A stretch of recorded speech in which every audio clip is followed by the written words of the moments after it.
Jnanadhwani 90.8 FM ಕೇಳುಗರಿಗೆ ನಮಸ್ಕಾರ. ಇಂದಿನಿಂದ ಪ್ರತಿ ವಾರ ಕಥಾಸಮಯ ಪ್ರಸಾರವಾಗಲಿದೆ.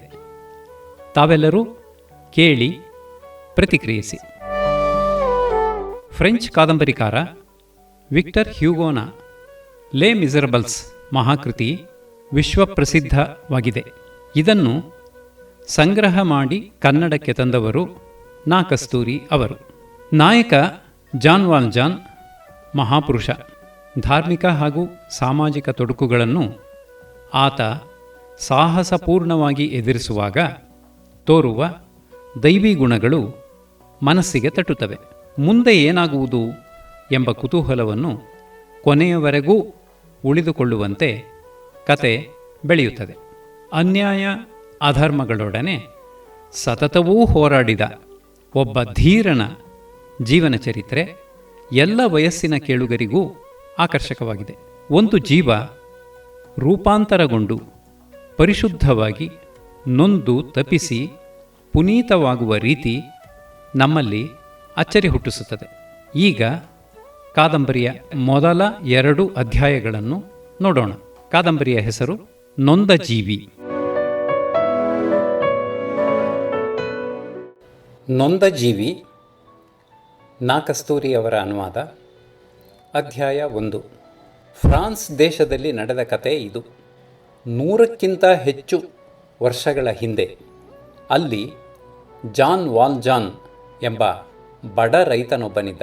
ತನ್ನ ತಂಗಿಯ ಮಕ್ಕಳು ಹೊಟ್ಟೆಗಿಲ್ಲದೆ ನರಳುತ್ತಿದ್ದುದನ್ನು ನೋಡಿ ಸಹಿಸಲಾರದೆ ಅವನು ಅಂಗಡಿಯಿಂದ ಒಂದು ರೊಟ್ಟಿಯನ್ನು ಕದ್ದ. ಪೊಲೀಸರು ಅವನನ್ನು ಹಿಡಿದರು. ನ್ಯಾಯಸ್ಥಾನದಲ್ಲಿ ಅವನ ವಿಚಾರಣೆಯಾಯಿತು. ಆಗಿನ ಕಾನೂನಿನಂತೆ 5 ಸಂವತ್ಸರಗಳ ಕಾಲ ಸರ್ಕಾರಿ ನೌಕೆಯೊಂದರಲ್ಲಿ ಬಂದಿಯಾಗಿ ದುಡಿಯಬೇಕೆಂದು ವಿಧಿಸಿ ಅವನನ್ನು ಅಲ್ಲಿಗೆ ಸಾಗಿಸಿದರು. ಅವನಂತೆಯೇ ಶಿಕ್ಷೆ ಅನುಭವಿಸುತ್ತಿದ್ದ 100 ಖೈದಿಗಳು ಆ ಹಡಗಿನಲ್ಲಿ ಇದ್ದರು. ಅವರಿಗೆಲ್ಲ ಹರುಕು ಚಿಂದಿಯ ಉಡಿಗೆ, ಕದನ್ನದ ಊಟ, ಹಗಲಿರುಳೂ ಕಾಲಿಗೆ ಸರಪಳಿ ಬಿಗಿದು ಕೂರಿಸಿದ್ದರು. ಎಡೆಬಿಡದೆ ಹುಟ್ಟು ಹಾಕುವ ಕೆಲಸ. ನೌಕೆ ಅವರಿಂದಲೇ ಮುಂದೆ ಸಾಗಬೇಕು. ಆಯಾಸದಿಂದ ಸೋತು ಒರಗಿದರೆ ಬೆನ್ನ ಮೇಲೆ ಛಡಿ ಏಟಿನ ಸುರಿಮಳೆ. ಆ ಚಿತ್ರಹಿಂಸೆಯನ್ನು ಸಹಿಸಲಾರದೆ ಜಾನ್ ವಾಲ್ಜಾನ್ 4 ಬಾರಿ ಅಲ್ಲಿಂದ ತಪ್ಪಿಸಿಕೊಳ್ಳಲು ಪ್ರಯತ್ನಿಸಿದ. ಇದರಿಂದ ಅವನ ಬಂಧನದ ಅವಧಿ ಇನ್ನೂ ಹೆಚ್ಚಿತು. ಒಟ್ಟು 19 ಸಂವತ್ಸರಗಳು ಅವನು ಆ ನರಕದಲ್ಲಿ ನರಳಬೇಕಾಯಿತು. ಕಟುಕರೆಂತಿದ್ದ ಆ ಕಾವಲುಗಾರರ ಹಿಂಸೆಯಿಂದಲೂ ಕ್ರೂರಿಗಳಾದ ಅನೇಕ ಬಂದಿಗಳ ಸಹವಾಸದಿಂದಲೂ ಜಾನ್ ವಾಲ್ಜಾನನು ಒಂದು ಕಾಡುಮೃಗವೇ ಆಗಿಬಿಟ್ಟ. ಶಿಕ್ಷೆ ಮುಗಿದು ಹೊರಗೆ ಬಂದಾಗ ಅವನಿಗೆ ದಿಕ್ಕು ದೆಸೆ ಯಾವುದೂ ಇರಲಿಲ್ಲ. ನಿದ್ದೆಯಲ್ಲಿ ನಡೆಯುವವನಂತೆ ಅವನು ಹೆಜ್ಜೆ ಇಟ್ಟ. ಅವನನ್ನು ಕಂಡ ಜನರು ಹೆದರಿದರು. ಮನೆ ಮನೆಯ ಹೊಸಲಿನಿಂದಲೂ ಅವನನ್ನು ಬೈದು ದೂಡಿದರು. ಕಡೆಗೆ ಅವನು ಆ ಊರಿನ ಕ್ರೈಸ್ತ ದೇವಾಲಯದ ಧರ್ಮಕರ್ತರ ಎಂದರೆ ಬಿಷಪ್ಪರ ಮನೆಗೆ ಹೋದ. ಬಾಗಿಲನ್ನು ತಟ್ಟಿದ. ಬನ್ನಿ ಎಂದ ದನಿ ಒಳಗಿನಿಂದ ಕೇಳಿಸಿತು. ಜಾನ್ ಹೊಸಲು ದಾಟಿದ. ಮುಂದೆ ಹೋಗಲು ಅಂಜಿ ಅಲ್ಲೇ ನಿಂತ. ಬೆನ್ನ ಮೇಲೆ ಚಿಂದಿಯ ಚೀಲ, ಕೈಯಲ್ಲಿ ಉದ್ದವಾದ ಊರುಗೋಲು, ಅಂದಗೆಟ್ಟ ಕೊಳಕು ಮುಖ, ಕೋಪತಾಪಗಳಿಂದ ಕೆಂಪಗಿದ್ದ ಕಣ್ಣುಗಳು. ಇವನ್ನೆಲ್ಲ ಆ ಕೋಣೆಯ ಮೂಲೆಯಲ್ಲಿ ಉರಿಯುತ್ತಿದ್ದ ಅಗ್ಗಿಷ್ಟಿಕೆಯ ಬೆಳಕು ಮತ್ತೂ ಭೀಕರ ಮಾಡಿತು. ಅಪಶಕುನದ ಭೂತದಂತೆ ತೋರಿದ ಅವನನ್ನು ನೋಡಿ ಪರಿಚಾರಿಕೆಗೆ ಕಿರುಚುವುದಕ್ಕೂ ನಾಲಗೆ ಏಳಲಿಲ್ಲ. ನಿಂತ ನಿಲುವಿನಲ್ಲೇ ಅವಳು ನಡುಗುತ್ತಿದ್ದಳು. ಬಿಷಪ್ಪರ ತಂಗಿಯೂ ಕೂಡ ಅರೆಬೆಚ್ಚಿದಳು. ಆದರೆ ಕೂಡಲೇ ಧೈರ್ಯ ತಾಳಿ ಅಣ್ಣನ ಕಡೆಗೆ ನೋಟ ತಿರುಗಿಸಿದಾಗ ಅವಳ ಮುಖ ಮತ್ತೆ ಶಾಂತವಾಯಿತು. ಬಿಷಪ್ಪರು ಜಾನನನ್ನು ನೋಡಿ ಕಳವಳಗೊಳ್ಳಲಿಲ್ಲ. ಯಾರು ಏನು ಎಂದು ಅವನನ್ನು ವಿಚಾರಿಸಲು ಬಾಯಿದೆರೆಯುವುದರೊಳಗೆ ಜಾನ್ ತಾನೇ ಮಾತನಾಡಿದ. ಸೇಡಿನ ಉರಿಯಿಂದ ಅವನ ಮಾತು ಆಗಾಗ್ಗೆ ಸಿಡಿಯುತ್ತಿತ್ತು. ನೋಡಿ ಇಲ್ಲಿ, ನಾನೊಬ್ಬ ಖೈದಿ, 19 ವರ್ಷ ನೌಕಾಬಂದಿ ಆಗಿದ್ದವ. 4 ದಿನಗಳ ಹಿಂದೆ ನನಗೆ ಬಿಡುಗಡೆಯಾಯಿತು. ಟೂಲಾನ್ ಬಂದೂರಿಂದ ನಡೆದು ಬರುತ್ತಿದ್ದೇನೆ. ಬೆಳಗಿನಿಂದ 36 ಮೈಲಿ ಹಾಳು ರಸ್ತೆ ತುಳಿದು ಸಾಕಾಗಿದೆ. ಈ ಊರಿನ ಅಧಿಕಾರಿಗೆ ನನ್ನ ಹಳದಿ ಚೀಟಿಯನ್ನು ತೋರಿಸಿದೆ. ಅದರಲ್ಲಿ ನಾನು ಖೈದಿಯಾಗಿದ್ದೆ ಎಂದು ಬರೆದಿದೆ. ಅದನ್ನು ಓದಿ ಅವನು ನನಗೆ ಛತ್ರದಲ್ಲಿ ಸ್ಥಳ ಕೊಡುವುದಿಲ್ಲ ಎಂದ. ಬಂಧೀಖಾನೆಗೂ ನನ್ನನ್ನು ಇಂದು ಸೇರಿಸುವುದಿಲ್ಲವಂತೆ. ಹೋಟೆಲ್ಲುಗಳಲ್ಲೂ ನನಗೆ ನಕಾರ. ಆ ಚೌಕದಲ್ಲಿರುವ ಕಲ್ಲಿನ ಮೇಲೆ ಕುಳಿತಿದ್ದೆ. ಮುದುಕಿಯೊಬ್ಬಳು ಈ ಮನೆಯನ್ನು ತೋರಿಸಿದಳು. ಬಂದೆ. ಏನಿದು? ಛತ್ರವೇ? ಹೋಟೆಲೋ? ನನ್ನ ಹತ್ತಿರ ಹಣವಿದೆ, ಕೊಟ್ಟೇನು. 19 ವರ್ಷ ಆ ನೌಕೆಯಲ್ಲಿ ನಾನು ಬೆವರು ರಕ್ತ ಬಸಿದುದಕ್ಕೆ ಕೊಟ್ಟ ಹಣ ಅದು. ನೋಡಿ, 10 ಫ್ರಾಂಕ್ 15 ಸೌ. ನಡೆದು ಕಾಲೆರಡೂ ಕುಸಿದು ಬೀಳುತ್ತಿವೆ. ಹಸಿವು ತಡೆಯಲಾರೆ. ಏನು ಹೇಳುತ್ತೀರಿ ಎಂದು ಅರಚಿದ. ಆ ಕೋಣೆಯ ನಡುವೆ ಇದ್ದ ಮೇಜಿನ ಮೇಲೆ ಮನೆಯವರ ಊಟಕ್ಕಾಗಿ ಆಗಲೇ ತಟ್ಟೆಗಳನ್ನು ಇರಿಸಿದ್ದರು. ಅವನ ಮಾತು ನಿಲ್ಲುತ್ತಲೇ ಬಿಷಪ್ಪರು, ಇನ್ನೊಂದು ತಟ್ಟೆಗೆ ಅಣಿ ಮಾಡಿಕೊಂಡು ಬಾ ಬೇಗ ಎಂದು ಹೇಳಿ ಪೀಠದಿಂದ ಎದ್ದು ಜಾನ್ ನಿಂತಿದ್ದ ಕಡೆಗೆ ನಡೆದರು. ಜಾನನ ಕಣ್ಣು ಅರಳಿತು. ಸ್ವಾಮಿ, ತಾವು ಒಳ್ಳೆಯವರು. ನನ್ನ ಕತೆ ಕೇಳಿದ ಮೇಲೂ ನನ್ನನ್ನು ನೀವು ಆಚೆಗೆ ತಳ್ಳಲಿಲ್ಲ. ನಾನು ಬಡವ, ಪಾಪಿ ಎನ್ನುತ್ತಿದ್ದಾಗಲೇ ಬಿಷಪ್ಪರು ಅವನ ಕೈಯ ಮೇಲೆ ತಮ್ಮ ಕೈಯನ್ನು ಇರಿಸಿದರು. ಇದು ಯೇಸುಕ್ರಿಸ್ತನ ಮನೆ, ನನ್ನದಲ್ಲ. ಈ ಹೊಸಲು ದಾಟಿ ಒಳಗೆ ಬಂದವರಿಗೆಲ್ಲ ಸ್ವಾಗತವಿದೆ. ಅವರ ಹೆಸರು, ಕುಲ, ಕತೆ ಏನಾದರೇನು ಅದನ್ನು ನಾನು ಕೇಳುವುದಿಲ್ಲ. ಬಂದವನ ಕಷ್ಟವೇನು ಅದೇ ಮುಖ್ಯ. ನೀನು ನೊಂದ ಜೀವಿ. ನಿನಗೆ ಹಸಿವು, ನೀರಡಿಕೆ, ಆಯಾಸವಾಗಿದೆ. ಆದುದರಿಂದ ನಿನಗೆ ಸ್ವಾಗತ ಉಂಟು. ಈ ಮನೆ ನಿನ್ನದು. ಇಲ್ಲಿರುವ ಸಂಪತ್ತೆಲ್ಲ ನಿನ್ನಂಥವರ ಶುಶ್ರೂಷೆಗಾಗಿಯೇ ಎಂದರು. ಆಗ ಜಾನ್ ಅವರನ್ನು ತಡೆದು, ನನ್ನ ಹೆಸರನ್ನು ಕೇಳಿ ನಾನು ಎನ್ನುವುದರೊಳಗೆ ಬಿಷಪ್ಪರು, ನಿನ್ನ ಹೆಸರು ನನಗೆ ಗೊತ್ತಿದೆಯಪ್ಪ ಎಂದರು. ಜಾನನಿಗೆ ಆಶ್ಚರ್ಯವಾಯಿತು. ನಿಜವಾಗಿಯೂ ಗೊತ್ತೇ? ಅದು ಹೇಗೆ ನಿಮಗೆ ತಿಳಿಯಿತು ಎಂದನು. ನಿನ್ನ ಹೆಸರು ನನ್ನ ಸಹೋದರ ಎಂದು. ಆ ಹೆಸರೊಂದೇ ಸಾಕು ನನಗೆ. ಉಳಿದ ಹೆಸರಿಂದ ಏನಾಗಬೇಕು? ಬಾ, ಊಟ ಮಾಡುವೆಯಂತೆ ಎಂದು ಹೇಳುತ್ತಾ ಬಿಷಪ್ಪರು ಅವನನ್ನು ಮೇಜಿನ ಬಳಿಗೆ ಕರೆದೊಯ್ದು ಕೂರಿಸಿಕೊಂಡರು. ಜಾನ್ ವಾಲ್ಜಾನ್ ಹೊಟ್ಟೆ ತುಂಬ ಊಟ ಮಾಡಿ ಬಿಷಪ್ಪರು ಹಾಸಿಕೊಟ್ಟ ಹಾಸಿಗೆಯಲ್ಲಿ ಮಲಗಿ ಚೆನ್ನಾಗಿ ನಿದ್ದೆ ಮಾಡಿದ. ನಡುರಾತ್ರಿಯ ಹೊತ್ತಿಗೆ ಅವನಿಗೆ ಎಚ್ಚರವಾಯಿತು. ಆ ಮನೆಯಲ್ಲಿ ಊಟಕ್ಕೆ ಉಪಯೋಗಿಸಿದ ಬೆಳ್ಳಿ ತಟ್ಟೆಗಳೂ ಚಮಚಗಳೂ ಅವನ ದುರಾಸೆಯನ್ನು ಕೆರಳಿಸಿದವು. ಮನದೊಳಗೆ ತಳಮಳ ಎದ್ದಿತು. ಕೆಟ್ಟ ಯೋಚನೆಗಳನ್ನು ಅದುಮಿಡಲು ಅವನು ಅಶಕ್ತನಾದನು. ಮೆಲ್ಲಗೆ ಹಾಸಿಗೆಯಿಂದೆದ್ದು ಆ ಬೆಳ್ಳಿ ತಟ್ಟೆ ಚಮಚಗಳನ್ನು ಕದ್ದು ಗಂಟಲ್ಲಿರಿಸಿ ಬಂಗಲೆಯಿಂದ ಹೊರಬಿದ್ದನು. ಮರುದಿನ ಬೆಳಗ್ಗೆ ಪೊಲೀಸರು ಅವನನ್ನು ಸಾಮಾನುಗಳ ಸಹಿತ ಹಿಡಿದರು. ಬಿಷಪ್ಪರ ಮನೆಗೆ ಅವನನ್ನು ಎಳೆದು ತಂದರು. ಆದರೆ ಅವನನ್ನು ಉಳಿಸುವುದಕ್ಕಾಗಿ ಅವನ್ನೆಲ್ಲ ತಾವೇ ಮನಸಾರ ಅವನಿಗೆ ಕೊಟ್ಟರೆಂಬ ಅಭಿಪ್ರಾಯ ಬರಲೆಂದು ಬಿಷಪ್ಪರು ಈ ರೀತಿ ನುಡಿದರು. ಓ, ಮತ್ತೆ ಬಂದೆಯಾ ತಮ್ಮ? ನಿನಗಾಗಿಯೇ ಕಾದಿದ್ದೆ. ಈ ಬೆಳ್ಳಿ ದೀಪದ ಕಂಬಗಳನ್ನು ಇಲ್ಲಿಯೇ ಬಿಟ್ಟು ಹೊರಟೆಯಲ್ಲ.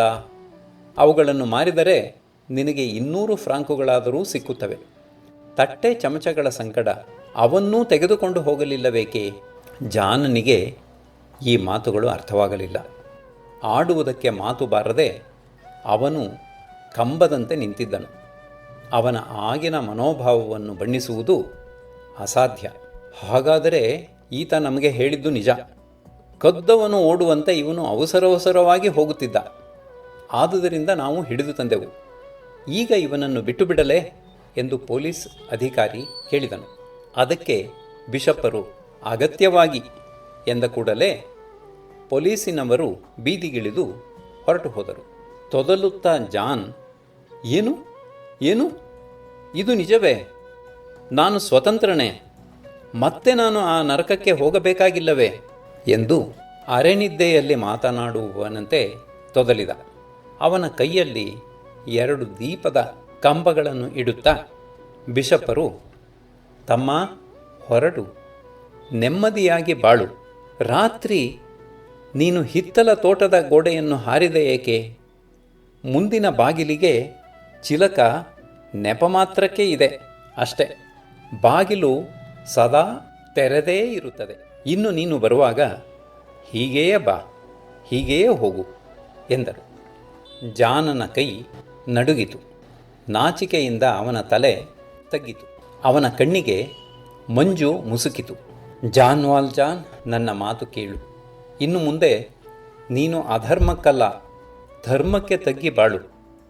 ನಿನ್ನ ಆತ್ಮವನ್ನು ನನ್ನ ವಶ ಮಾಡಿಕೊಂಡು ಅದನ್ನು ತೊಳೆದು ಪಾಪದಿಂದ ಉಳಿಸಿ ದೇವರಿಗೆ ಅರ್ಪಿಸಿರುವೆನು ಎಂದು ಬಿಷಪ್ಪರು ಅವನನ್ನು ಆಶೀರ್ವದಿಸಿ ಕಳುಹಿಸಿದರು. ಆದರೇನು, 19 ವರ್ಷಗಳ ಕಾಲ ಕೆಟ್ಟ ಜನರ ಸಹವಾಸದಲ್ಲಿದ್ದ ಅವನ ಬುದ್ಧಿ ಅಷ್ಟು ಬೇಗ ಬಗ್ಗೀತೇ? ಮರುದಿನವೇ ಅವನು ದಾರಿಯಲ್ಲಿ ಸಿಕ್ಕಿದ ಸಣ್ಣ ಹುಡುಗಿಯೊಂದರ ಕೈಯಿಂದ 40 ಸೌ ನಾಣ್ಯವೊಂದನ್ನು ಅಪಹರಿಸಿದ.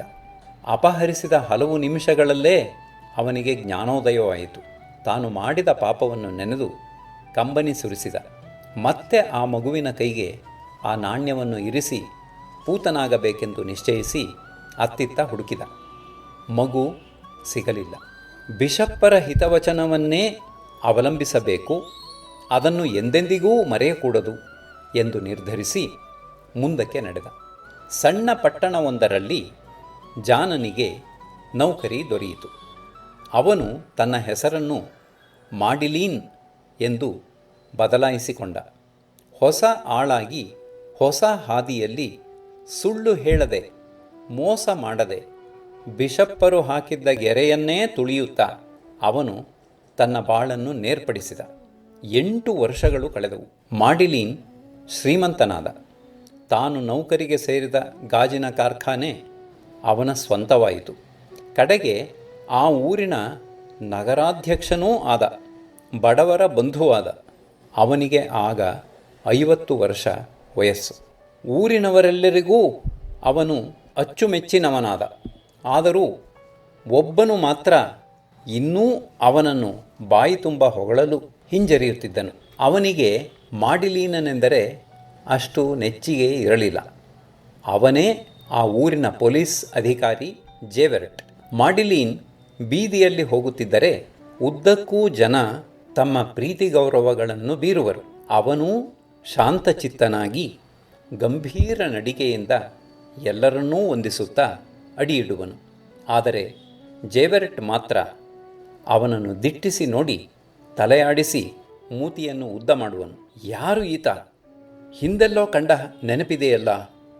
ಊರಿನವರಿಗೆ ಮಂಕೆರಚಿದರೂ ಈತ ನನ್ನನ್ನು ಮೋಸಗೊಳಿಸಲಾರ ಎಂದು ತನಗೆ ತಾನೇ ಹೇಳಿಕೊಳ್ಳುವನು. ಜೇವೆರೆಟ್ ಆ ಊರಿಗೆ ಹೊಸದಾಗಿ ಬಂದಿದ್ದ. ಮಂತ್ರಿಗಳ ಕಾರ್ಯದರ್ಶಿ ಚಬೂಲಿಯೇ ಅವನನ್ನು ಅಲ್ಲಿಗೆ ಪೊಲೀಸ್ ಇನ್ಸ್ಪೆಕ್ಟರಾಗಿ ವರ್ಗ ಮಾಡಿದ್ದರು. ಇನ್ಸ್ಪೆಕ್ಟರನದು ಎತ್ತರವಾದ ಆಕಾರ. ತಲೆ ಆ ಮೈಗೆ ತುಂಬ ಚಿಕ್ಕದು. ಭಾರವಾದ ಗಲ್ಲ, ಬಾಗಿದ ಹುಬ್ಬು, ಕತ್ತಲು ಕಣ್ಣು, ಚಪ್ಪಟೆ ಮೂಗು, ಅಗಲವಾದ ಹೊಳ್ಳೆಗಳು, 2 ಕೆನ್ನೆಗಳನ್ನೂ ಮುಚ್ಚುವಷ್ಟು ದಟ್ಟವಾಗಿ ಬೆಳೆಸಿದ್ದ ಗಡ್ಡಮೀಸೆ. ಆ ಮುಖದ ಕಾಡನ್ನೂ ಆ ಗವಿಗಳನ್ನೂ ನೋಡಿದ ಕೂಡಲೇ ಎಂಥವನಿಗೂ ಎದೆ ನಡುಗುವುದು. ಅವನಿಗೆ ಸುಕ್ಕುಬಾಯಿ, ತುಟಿಗಳು ಬರೀ ಗೆರೆಗಳು. ಎಂದಾದರೂ ಅವನು ನಕ್ಕಾಗ ಹಲ್ಲಿನ ಸಾಲು ಮಾತ್ರವಲ್ಲ, ಒಸಡುಗಳೂ ಚೆನ್ನಾಗಿ ಕಾಣಿಸಿಕೊಳ್ಳುತ್ತವೆ. ಅವನ ಮುಖ ಹುಲಿಯಂತೆ ಭಯಂಕರ. ಬೂದು ಬಣ್ಣದ ಅಂಗಿಯನ್ನು ತೊಟ್ಟು ತಲೆಗೆ ಟೊಪ್ಪಿಗೆಯನ್ನು ಏರಿಸಿ ಕೈಯಲ್ಲಿ ದೊಣ್ಣೆ ಹಿಡಿದು ಅವನು ಆ ಊರಲ್ಲಿ ಸದಾ ಗಸ್ತು ತಿರುಗುತ್ತಿದ್ದನು. ಅವನ ಕಣ್ಣು ಮಾಡಿಲೀನ್ನ ಮೇಲೆ ಅಚಲವಾಗಿತ್ತು. ಆತ ಯಾರು ಎಂದು ಪತ್ತೆ ಹಚ್ಚಬೇಕೆಂಬ ಕುತೂಹಲ. ತನಗೆ ಹಿಂದೆ ಪರಿಚಯವಾಗಿದ್ದ ವ್ಯಕ್ತಿಗಳಲ್ಲಿ ಆತ ಒಬ್ಬನಿರಬಹುದೇ ಎಂಬ ಅನುಮಾನ ಎರಡೂ ಅವನನ್ನು ಪೀಡಿಸುತ್ತಿದ್ದವು. ಮಾಡಿಲೀನ್ ಅವನನ್ನು ಗಣನೆಗೆ ತಂದುಕೊಳ್ಳದೆ ನಿರ್ಲಕ್ಷ್ಯದಿಂದ ಇದ್ದುಕೊಂಡು ತನ್ನ ಕೆಲಸ ಕಾರ್ಯಗಳಲ್ಲಿ ನಿರತನಾಗಿದ್ದ. ಎಲ್ಲರಂತೆಯೇ ಅವನು ಪೊಲೀಸ್ ಇನ್ಸ್ಪೆಕ್ಟರನನ್ನೂ ಅಕ್ಕರೆಯಿಂದಲೇ ಆದರಿಸುತ್ತಿದ್ದ. ಜೇವೆರ್ಟ್ ತನ್ನ ಕೆಲಸವನ್ನು ದಯೆ ದಾಕ್ಷಿಣ್ಯಗಳಿಲ್ಲದೆ ನಿರ್ವಹಿಸುವ ಕರ್ತವ್ಯನಿಷ್ಠ. ಅವನು ತುಂಬ ಜಾಗರೂಕತೆಯಿಂದ ಮಾಡಿಲೀನ್ನ ಪೂರ್ವ ಚರಿತ್ರೆಯನ್ನೆಲ್ಲ ಸಂಗ್ರಹಿಸತೊಡಗಿದ. ಅವರಿವರನ್ನು ವಿಚಾರಿಸಿ ಅವನು ಆ ಊರಿಗೆ ಯಾವಾಗ ಹೇಗೆ ಬಂದ ಎಂಬುದನ್ನೆಲ್ಲ ಪತ್ತೆ ಮಾಡಿದ. ತುಂಡು ತುಣುಕುಗಳನ್ನೆಲ್ಲ ಜೋಡಿಸಿ ಬರೆದಿಟ್ಟುಕೊಂಡಿದ್ದ. ಒಂದು ದಿನ ಅವನು ಸಿಕ್ಕಿಬಿದ್ದ ನನ್ನ ಕೈಗೆ ಎಂದು ಹೇಳಿಕೊಳ್ಳುತ್ತಾ ತನ್ನ ಭುಜವನ್ನು ತಾನೇ ತಟ್ಟಿಕೊಂಡ. ಆದರೆ ಇದಾದ ಮೇಲಿನ 3 ದಿನಗಳು ಅವನು ಮೂಕನಾಗಿ ಕೊರಗುತ್ತಾ ಕುಳಿತು ಜಾಡು ತಪ್ಪಿದವನಂತೆ ಪೇಚಾಡುತ್ತಿದ್ದ. ಮಾಡಿಲೀನ್ನ ಮುಖದಲ್ಲಿದ್ದ ಶಾಂತಿ, ಅವನ ನಡವಳಿಕೆಯಲ್ಲಿದ್ದ ಸಹಜತೆ ಇವೆರಡೂ ಜೇವೆರ್ಟ್ನ ಬುದ್ಧಿಯನ್ನು ಕದಡಿತು. ಒಂದು ದಿನ ಮಾಡಿಲೀನ್ ಆ ಊರಿನ ರಸ್ತೆಯೊಂದರಲ್ಲಿ ಹೋಗುತ್ತಿದ್ದಾಗ ದೂರದಲ್ಲಿ ಒಂದೆಡೆ ಜನಸಂದಣಿ ಸೇರಿ ಹಾಹಾಕಾರ ಮಾಡುತ್ತಿದ್ದುದನ್ನು ಕೇಳಿ ಅಲ್ಲಿಗೆ ಧಾವಿಸಿದ. ಕುದುರೆ ಗಾಡಿಯೊಂದು ಅಲ್ಲಿ ಮಗುಚಿಕೊಂಡಿತ್ತು. ಭಾರ ಹೇರಿದ್ದ ಗಾಡಿ ಅದು. ಗಾಡಿ ಹೊಡೆಯುತ್ತಿದ್ದ ಮುದುಕ ಗಾಡಿಯ ಕೆಳಗೆ ಸಿಕ್ಕಿ ಅಲ್ಲೇ ನರಳುತ್ತಿದ್ದ. ಆ ಮುದುಕನನ್ನು ಎಲ್ಲರೂ ಬಲ್ಲರು. ಹಿಂದೆ ಅವನು ದಸ್ತಾವೇಜುಗಳನ್ನು ಬರೆದುಕೊಡುವ ಕೆಲಸದಲ್ಲಿ ಇದ್ದ. ಆದರೆ ಬರಬರುತ್ತಾ ಬಡತನಕ್ಕೆ ಇಳಿದು ಬೇರೆ ದಾರಿ ಕಾಣದೆ ಗಾಡಿ ಹೊಡೆದು ಕೂಲಿ ಸಂಪಾದಿಸಿ ಜೀವ ಹೊರುತ್ತಿದ್ದ. ಅವನಿಗೆ ಮಾಡಿಲೀನನನ್ನು ಕಂಡರಾಗದು. ಎಷ್ಟೋ ಸಲ ಅವನು ಮಾಡಿಲೀನನನ್ನು ನೇರವಾಗಿ ಬೈದುದೂ ಉಂಟು. ಏಕೆಂದರೆ ತಾನು ಕೆಳಕೆಳಕ್ಕೆ ಇಳಿಯುತ್ತಿದ್ದ ಹಾಗೆಲ್ಲ ಅವನು ಮೇಲಕ್ಕೆ ಏರುತ್ತಿದ್ದಾನಲ್ಲ ಎಂಬುದೇ ಅವನ ಹೊಟ್ಟೆಕಿಚ್ಚು. ಕುದುರೆ ಕುಸಿದು ಬಿದ್ದು ಅದರ ತೊಡೆ ಮುರಿದಿತ್ತು. ಮುದುಕನ ಎದೆಯ ಮೇಲೆ ಭಾರ ಬಿದ್ದಿತ್ತು. ಗಾಡಿಯಲ್ಲಿ ತುಂಬಿದ್ದ ಹೇರಿನ ಭಾರದಿಂದ ಕ್ಷಣ ಕ್ಷಣಕ್ಕೂ ಮುದುಕನಿಗೆ ಅಪಾಯ ಹೆಚ್ಚುತ್ತಿತ್ತು. ಮಳೆ ಬಿದ್ದು ರಸ್ತೆಯೆಲ್ಲ ಕೆಸರು ತುಂಬಿ ಬದಿಯಾಗಿದ್ದುದರಿಂದ ಅವನನ್ನು ಉಳಿಸುವುದೇ ಕಷ್ಟವೆಂದು ದಾರಿ ಹೋಕರೆಲ್ಲ ನಿರ್ಧರಿಸಿಬಿಟ್ಟಂತೆ ತೋರಿತು. ಕೆಳಗಿನಿಂದ ಗಾಡಿಯನ್ನು ಮೇಲಕ್ಕೆತ್ತಿ ಅವನನ್ನು ಈಚೆಗೆ ಎಳೆಯುವುದೊಂದೇ ಉಪಾಯ ಇದ್ದುದು. ಅಲ್ಲಿಗೆ ಜೇವೆರ್ಟ್ನೂ ಬಂದಿದ್ದ. ಆ ಗಾಡಿಯನ್ನು ಎತ್ತುವುದಕ್ಕಾಗಿ ಜಾಕ್ ಎಂಬ ಒಂದು ಉಪಕರಣವನ್ನು ಆ ಕ್ಷಣ ತರುವಂತೆ ಅವನು ಯಾರನ್ನೋ ಕಳುಹಿಸಿದ್ದ. ಆದರೆ ಅದುವರೆಗೆ ಮುದುಕನ ಪ್ರಾಣ ತಡೆಯುತ್ತದೆಯೇ, ನನ್ನ ಸಹಾಯಕ್ಕೆ ಯಾರೂ ಬರಲೊಲ್ಲಿರಾ ಎಂದು ಅವನು ಗೋಳಾಡುತ್ತಿದ್ದ. ಪರಿಸ್ಥಿತಿಯನ್ನು ಅರಿತ ಮಾಡಿಲೀನ್ ಗಾಡಿಯ ಕೆಳಕ್ಕೆ ನುಸುಳಿ ಹೋಗಿ ಅದರ ತಳಕ್ಕೆ ಬೆನ್ನು ಕೊಟ್ಟು ಇಡೀ ಗಾಡಿಯನ್ನೇ ಎತ್ತುವವರು ಬೇಕು, ಹಾಗೆ ಯಾರಾದರೂ ಮಾಡುವವರಿದ್ದರೆ ಅವರಿಗೆ 5 ಲೂಯಿ ಬಹುಮಾನ ಕೊಡುತ್ತೇನೆ ಎಂದು ಹೇಳಿದ. ಒಬ್ಬರೂ ತುಟಿ ಪಿಟಕ್ಕೆನ್ನಲಿಲ್ಲ. 10 ಲೂಯಿ ಎಂದಾಗ ಯಾವನೋ ಒಬ್ಬ, ಅಂಥ ಪೈಲ್ವಾನ್ ಯಾರೂ ಇಲ್ಲ ಸ್ವಾಮಿ ಈ ಊರಲ್ಲಿ ಎಂದು ಹೇಳಿದ. ಈ ಭಾರವನ್ನೆಲ್ಲ ಬೆನ್ನ ಮೇಲೆ ಹೊತ್ತರೆ ಮೂಳೆಯೆಲ್ಲ ಚೂರು ಚೂರು ಎಂದು ಒಬ್ಬ ಗೊಣಗಿದ. 20 ಲೂಯಿ ಎಂದು ಮಾಡಿಲೀನ್ ಆಸೆ ತೋರಿಸಿದ. ಸ್ವಾಮಿ, ಈ ಜನಕ್ಕೆ ಹಣ ಬೇಡ ಎಂದಲ್ಲ, ಕೈಯಲ್ಲಾಗದು ಅಷ್ಟೇ ಎಂದು ಯಾರೋ ಅಂದರು. ಅವನ ಕಡೆಗೆ ಮಾಡಿಲೀನ್ ತಿರುಗಿ ನೋಡಿದ. ಅವನೇ ಜೇವೆರ್ಟ್ ಎಂದು ಗೊತ್ತಾಯಿತು. ಆಗ ಜೇವೆರ್ಟ್ ಮಾಡಿಲೀನನ್ನೇ ದುರುಗುಟ್ಟಿ ನೋಡುತ್ತಾ, ಮಾಡಿಲೀನ್ರವರೇ, ಈ ಕೆಲಸವನ್ನು ಸಾಧಿಸಬಲ್ಲವ ನಮ್ಮ ದೇಶದಲ್ಲಿ ಒಬ್ಬನೇ ಒಬ್ಬ, ನನಗೆ ಗೊತ್ತಿರುವ ಹಾಗೆ ಅವನು ಒಬ್ಬ ಖೈದಿ, ನೌಕೆಯಲ್ಲಿದ್ದ ಎಂದು ಹೇಳಿದ. ಓ ಎನ್ನುತ್ತಾ ನೋಟವನ್ನು ತಗ್ಗಿಸಿದಾಗ ಮಾಡಿಲೀನನ ಮುಖ ವಿವರಣವಾಗಿತ್ತು. ಅಯ್ಯೋ ತಡೆಯಲಾರೆ, ಮೂಳೆ ಮುರಿಯುತ್ತಿದೆ, ಗಾಡಿಯನ್ನು ಎತ್ತಿರೋ ಎಂದು ಮುದುಕ ಕಿರಿಚಿದ. ಮಾಡಿಲೀನ್ ಜನರ ಗುಂಪನ್ನು ನೋಡಿ 20 ಲೂಯಿ ಬಹುಮಾನ, ಮುದುಕನ ಪ್ರಾಣವನ್ನು ಉಳಿಸಿ ಎಂದು ಕೂಗಿದ. ಅವರನ್ನೇಕೆ ಕೇಳುತ್ತೀರಿ, ಈ ಕೆಲಸ ಸಾಧಿಸಬಲ್ಲವ ಆ ಖೈದಿಯೊಬ್ಬನೇ ಎಂದು ಜೇವೆರ್ಟ್ ಮತ್ತೆ ಅಪಶಕುನ ನುಡಿದ. ಮತ್ತೆ ಆ ಮುದುಕನ ಗೋಳಾಟ ಪ್ರಾರಂಭವಾಯಿತು. ಅಯ್ಯೋ ಎಂಬ ಆರ್ತನಾದ. ಮಾಡಿಲೀನ್ ಸಂದಣಿಯನ್ನು ನೋಡಿದ. ಜೇವರ್ಟನ ಖಡ್ಗದೃಷ್ಟಿಯನ್ನೂ ಕಂಡ. ಚಿಂತೆಯಿಂದ ಅವನ ಭಾವ ಕಳೆಗುಂದಿತು. ತತ್ಕ್ಷಣವೇ ಮಂಡಿ ಊರಿ ತೆವಳುತ್ತಾ ಗಾಡಿಯ ಕೆಳಗೆ ನುಸುಳಿದಾಗ ಎಲ್ಲರೂ ಸ್ತಬ್ಧರಾದರು. ಉಸಿರಾಡುವುದನ್ನೂ ಮರೆತರು. ತನ್ನ ಸರ್ವಶಕ್ತಿಯನ್ನೂ ಪ್ರಯೋಗಿಸಿ ಗಾಡಿಯನ್ನು ಮೇಲಕ್ಕೆತ್ತಲು ಮಾಡಿಲೀನ್ ಪ್ರಯತ್ನಿಸುತ್ತಿದ್ದ. ಬಂದು ಬಿಡಿ ಸ್ವಾಮಿ, ನೀವು ಆ ಭಾರಕ್ಕೆ ಸಿಕ್ಕಿ ಸತ್ತೀರಿ ಎಂದು ಕೆಲವರು ಕೂಗಿದರು. ಮುದುಕನೂ ಕೂಡ ಬೇಡಿ, ನಾನಂತೂ ಸಾಯುತ್ತೇನೆ, ನಿಮಗೇಕೆ ನನ್ನ ಗತಿ, ಹೋಗಿ ಎಂದು ನರಳುತ್ತಾ ಹೇಳಿದ. ಮಾಡಿಲೀನ್ ಮಾತನಾಡಲಿಲ್ಲ. ಆ ಇಕ್ಕಟ್ಟಿನಲ್ಲಿ ಮಲಗಿ ಮೆಲ್ಲಗೆ ಮೊಳಕೈ ಮೊಳಕಾಲುಗಳನ್ನು ಊರಿ ಏಳಲು ಪ್ರಯತ್ನಿಸಿ ಬೆನ್ನಿನ ಬಲದಿಂದ ಗಾಡಿಯನ್ನೆತ್ತಲು ಎಲ್ಲ ಶಕ್ತಿಯನ್ನೂ ಉಪಯೋಗಿಸಿದ. ಚಕ್ರಗಳೆರಡೂ ಆ ಅಮಾನುಷ ಸಾಹಸಕ್ಕೆ ಸೋತು ಬದಿಯಿಂದ ಮೇಲೆದ್ದುವು. ಬನ್ನಿ ಬೇಗ ಎಂದು ಮಾಡಿಲೀನ್ ಎಲ್ಲರನ್ನೂ ಕರೆದಾಗ ಅವನ ಉತ್ಸಾಹದಿಂದ ಎಲ್ಲರಿಗೂ ಹೊಸ ಕೆಚ್ಚು ಮೂಡಿತು. ಅವರೆಲ್ಲರೂ ಗಾಡಿಯನ್ನು ಹಿಡಿದು ಎತ್ತಿದರು. ಮುದುಕನನ್ನು ಈಚೆಗೆ ಎಳೆದು ತಂದು ಉಪಚರಿಸಿದರು. ಏದುತ್ತಾ ಮಾಡಿಲೀನ್ ಹೊರಕ್ಕೆ ತೆವಳಿದ. ಮೈಯೆಲ್ಲ ಕೆಸರು, ಬಟ್ಟೆಯೆಲ್ಲ ಹರುಕು. ಎಲ್ಲರೂ ಅವನನ್ನು ಕೊಂಡಾಡಿದರು. ನನ್ನ ಪಾಲಿನ ದೇವರು ನೀವು ಎಂದು ಕಣ್ಣೀರು ಬಿಟ್ಟು ಮುದುಕ ಅವನ ಕಾಲಿಗೆ ಬಿದ್ದ. ಮಾಡಿಲೀನ್ನ ಮುಖದ ಮೇಲೂ ಕೃತಕೃತ್ಯತೆಯ ಆಂತರಿಕ ಬೆಳಕಿತ್ತು.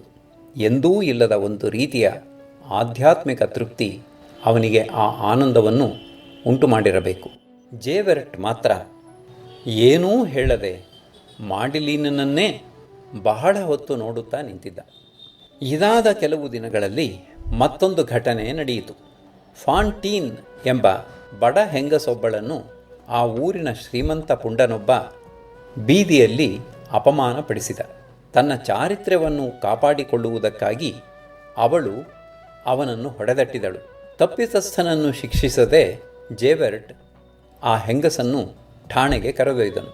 ನಿನಗೆ 6 ತಿಂಗಳು ಸಜಾ ಖಂಡಿತ ಎಂದು ಪೊಲೀಸರು ಹೆದರಿಸಿದಾಗ ಆ ಹೆಂಗಸಿಗೆ ಕಣ್ಣು ಕತ್ತಲೆ ಕಟ್ಟಿತು. ಫಾಂಟೀನಲ್ಲಿಗೆ ಒಂದು ಸಣ್ಣ ಮಗು ಇತ್ತು. ಅದನ್ನು ಅವಳು ಬೇರೊಂದು ಊರಿನಲ್ಲಿ ಒಂದು ಸಂಸಾರದಲ್ಲಿ ವಾಸಕ್ಕೆ ಇರಿಸಿದ್ದಳು. ತಿಂಗಳಿಗೂ ಹಣ ಸರಿಯಾಗಿ ಕಳುಹಿಸದೆ ಹೋದರೆ ಅವರು ಆ ಮಗುವನ್ನು ಹೊರಗಟ್ಟಿ ಬಿಡುವರಲ್ಲ ಎಂಬುದೇ ಅವಳ ಚಿಂತೆ. ಅವಳು ಪೊಲೀಸರ ಕಾಲಿಗೆ ಬಿದ್ದು ಕ್ಷಮೆ ಬೇಡಿದಳು.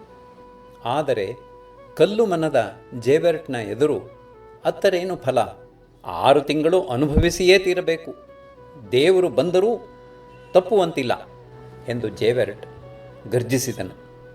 ಅಯ್ಯೋ ನನ್ನನ್ನು ಕಾಪಾಡಿ ಎಂದು ಅಂಗಲಾಚುತ್ತಾ ಅವಳು ದೊಪ್ಪನೆ ಬಿದ್ದಳು. ಪೊಲೀಸಿನವರು ಅವಳನ್ನು ಎತ್ತಿ ನಿಲ್ಲಿಸಿದರು. ಆಗ ಅಲ್ಲಿಗೆ ಬಂದು ಗೋಡೆಗೆ ಹೊರಗಿ ನಿಂತು ಪೊಲೀಸರ ಚರ್ಯೆಯನ್ನು ನೋಡುತ್ತಿದ್ದ ನಗರಾಧ್ಯಕ್ಷ ಮಾಡಿಲೀನ್ ದಯವಿಟ್ಟು 1 ನಿಮಿಷ ಎಂದಳು. ಮಾಡಿಲೀನ್ನನ್ನು ಕಂಡೊಡನೆ ಜೇವೆರ್ಟ್ ಮನಸ್ಸಿಲ್ಲದ ಮನಸ್ಸಿನಿಂದ ತಲೆಯ ಮೇಲಿನ ಟೊಪ್ಪಿಗೆಯನ್ನು ತೆಗೆದು ಸತ್ಕರಿಸಿದನು. ಇನ್ಸ್ಪೆಕ್ಟರೇ, ಈ ಹೆಂಗಸನ್ನು ಬಿಡಿ ಎಂದನು ಮಾಡಿಲೀನ್. ನಗರಾಧ್ಯಕ್ಷರೇ, ಅದು ಆಗದ ಕೆಲಸ. ಏಕೆ ಆಗದು? ಇವಳು ಸದ್ಗೃಹಸ್ಥರೊಬ್ಬರ ಮೇಲೆ ಕೈ ಮಾಡಿ ಅವರನ್ನು ಅಪಮಾನಪಡಿಸಿದಳು. ಇನ್ಸ್ಪೆಕ್ಟರೇ, ನೀವು ಸತ್ಯವಂತರು, ಸತ್ಯವನ್ನು ಶೋಧಿಸುವವರು. ನಾನು ಅದೇ ಚೌಕದಲ್ಲೇ ಇದ್ದೆ ಜಗಳ ನಡೆದಾಗ. ನೀವು ಈಕೆಯನ್ನು ಬಂಧಿಸಿದಾಗ ಅಲ್ಲಿದ್ದ ಗುಂಪನ್ನು ವಿಚಾರಿಸಿದೆ. ತಪ್ಪು ಇವಳದಲ್ಲ, ಆ ಪುಂಡನೇ ಶಿಕ್ಷೆಗೆ ಅರ್ಹನಾದವನು. ಅವನನ್ನು ಬಂಧಿಸಬೇಕಾದದ್ದೇ ಪೊಲೀಸರ ಧರ್ಮ. ನನ್ನ ಧರ್ಮವನ್ನು ನಾನು ನೋಡಿಕೊಳ್ಳುತ್ತೇನೆ. ಇವಳಿಗೆ 6 ತಿಂಗಳು ಸಜಾ ಸಾಕು, ಮಾತು ಬೇಡ. 1 ದಿನವೂ ಇವಳು ಕಾರಾಗೃಹದಲ್ಲಿ ಇರಬೇಕಾದ್ದಿಲ್ಲ. ಜೇವೆರ್ಟ್ ಅಷ್ಟು ಸುಲಭವಾಗಿ ತಗ್ಗುವವನೇ. ಆದರೂ ನಗರಾಧ್ಯಕ್ಷನಿಗಿದ್ದ ಹೆಚ್ಚು ಅಧಿಕಾರ ಬಲದಿಂದ ಮಾಡಿಲೀನ್ ಫಾಂಟೀನರನ್ನು ಬಿಡಿಸಿಕೊಂಡು ಹೊರಟೇ ಹೋದ. ನೋಡು, ನಿನಗೆ ಎಷ್ಟು ಸಾಲವಿದೆ ನನಗೆ ಹೇಳು, ನಾನು ಎಲ್ಲವನ್ನೂ ತೀರಿಸುತ್ತೇನೆ. ನಿನ್ನ ಮಗುವನ್ನು ಇಲ್ಲಿಗೇ ಕರೆತರಿಸು. ಈ ಊರಲ್ಲೋ ಪ್ಯಾರಿಸ್ ರಾಜಧಾನಿಯಲ್ಲೋ ಎಲ್ಲಾದರೂ ನೀನು ಸುಖವಾಗಿರು. ನಿನ್ನ ಜೀವನಕ್ಕೂ ನಿನ್ನ ಮಗಳ ಪೋಷಣೆಗೂ ಬೇಕಾಗುವಷ್ಟು ಹಣ ನಾನು ಕೊಡುತ್ತೇನೆ. ನಿನಗೆ ಇಷ್ಟವಿಲ್ಲದಿದ್ದರೆ ನಿನ್ನ ಜೀವನಕ್ಕಾಗಿ ನೀನು ದುಡಿಯಬೇಕಾಗಿಲ್ಲ ಎಂದು ಹೇಳಿ ಮಾಡಿಲಿನ್ ಫಾಂಟೀನಳನ್ನು ಬಹಳವಾಗಿ ಸಮಾಧಾನಪಡಿಸಿದ. ಫಾಂಟೀನ್ ಏನು ಹೇಳಿಯಾಳು ಪಾಪ. ಕಾಸೆಟ್ಲನ್ನು ಆ ಜೀತದಿಂದ ಬಿಡಿಸಿ ಕರೆತಂದು ತನ್ನಲ್ಲೇ ಇರಿಸಿಕೊಳ್ಳುವುದು, ಮಗುವಿನೊಡನೆ ಸುಖವಾಗಿ ಸ್ವತಂತ್ರವಾಗಿ ಬಾಳುವುದು. ನಡುನೀರಿನಲ್ಲಿ ಮುಳುಗುತ್ತಿದ್ದವಳಿಗೆ ಇದ್ದಕ್ಕಿದ್ದಂತೆ ದಡ ಸಿಕ್ಕಿದ ಹಾಗಾಯಿತು. ಸ್ವರ್ಗವೇ ಇಳಿದು ಬಂದಂತಾಯಿತು. ಅವಳ ಕಣ್ಣಲ್ಲಿ ನೀರು ತುಂಬಿತು. ನಿಂತ ಕಡೆ ನಿಲ್ಲಲಾರದೆ ಹೋದಳು. ನಿಟ್ಟುಸಿರಲ್ಲದೆ ಗಂಟಲಿಂದ ಬೇರೊಂದೂ ಹೊರಡಲು. ಮಾಡಿಲಿನ್ನ ಕಾಲಿಗೆ ಬಿದ್ದು ಅವಳು ಅವನ ಕೈಗಳನ್ನು ಹಿಡಿದು ಕಣ್ಣಿಗೆ ಒತ್ತಿಕೊಂಡಳು. ಫಾಂಟೀನಳು ಹಾಗೆಯೇ ಮೂರ್ಛೆ ಹೋದಳು. ಬಹಳ ಹೊತ್ತಿನವರೆಗೆ ಫಾಂಟೀನಳು ಏಳಲೇ ಇಲ್ಲ. ಅನೇಕ ದಿನಗಳಿಂದ ಅರೆ ಹೊಟ್ಟೆ ತಿಂದು ಅವಳು ಕೃಶಳಾಗಿದ್ದಳು. ವಿಪರೀತ ಕೆಮ್ಮಲು ಬೇರೆ. ಮಾಡಿಲೀನ್ ಅವಳ ಶುಶ್ರೂಷೆಗೆ ತಕ್ಕ ಏರ್ಪಾಟು ಮಾಡಿದನು. ಕಾಸೆಟ್ಲನ್ನು ಕರೆತರಲು ಅವನು ಮಾಡಿದ ಒಂದೆರಡು ಪ್ರಯತ್ನಗಳು ಫಲಿಸಲಿಲ್ಲ. ಏಕೆಂದರೆ ಅವಳನ್ನು ಇರಿಸಿಕೊಂಡಿದ್ದ ಕಲ್ಲೆದೆಯವರು ಆದಷ್ಟು ಹಣ ಸುಲಿಯಬೇಕೆಂಬ ದುರಾಸೆಯಿಂದ ನೆಪಗಳನ್ನು ಹುಡುಕುತ್ತಾ ಕಾಲ ಕಳೆದರು. ಕಡೆಗೆ ಮಾಡಿಲೀನನ್ನೇ ಅಲ್ಲಿಗೆ ಹೋಗಿ ಮಗುವನ್ನು ತಂದು ತಾಯಿಯ ಹಾಸಿಗೆ ಬಳಿ ಬಿಟ್ಟು ಕೃತಕೃತ್ಯನಾಗಬೇಕೆಂದು ನಿಶ್ಚಯಿಸಿದನು. ಆದರೆ ಅದಕ್ಕೂ ಅನಿರೀಕ್ಷಿತವಾಗಿ ವಿಘ್ನ ಒದಗಿತು.